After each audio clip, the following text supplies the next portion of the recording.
چی شید همی چی سبب باشید مثلا همی واقعه یک بار رخ داد نسبت شما مثلا یا ده حجت بودم اونجا تو را بکنم من ترسایی داشتم یاد کرده بودم این کنیسا چخش نشد بودم یاد خوشکردی بودیم یاد سوار بشه بودیم همین دوستش نکردم یا ده حجت بکنم خودم با ترسایی داشتم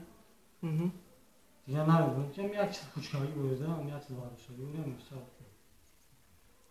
بعد کورچه را که جای افتی چی نیافتی چی خیلی چی حس کردی وقتی که خط زدی هم کورچه را یک سوار بشه بودیم کورچه را چگونه دریافت کردی کورچه جواب چی بود درنشه شاو داخل بود بو نبود که بود چیکار می‌کردم به اصلا نکنیم مرا هم گفتم نه بود دیوانه چیکار می‌کنیم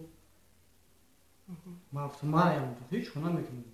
او بعد تلفن گرفت حساب پالتو شده گفت نه سگو ریسک قبضم این بعدش گرفتم یه بچه چیکار می‌کنیم تو خیلی مرا گفتم جانش نه روز ما تمام کردیم یا زمین خوشکاری بود یا نمیدونم چیش وقتی زدی خطت کورچه حس کردی که کورچه زرگی دا بدن نه عموما حس نکردی Nereye biliyor bize? دین یا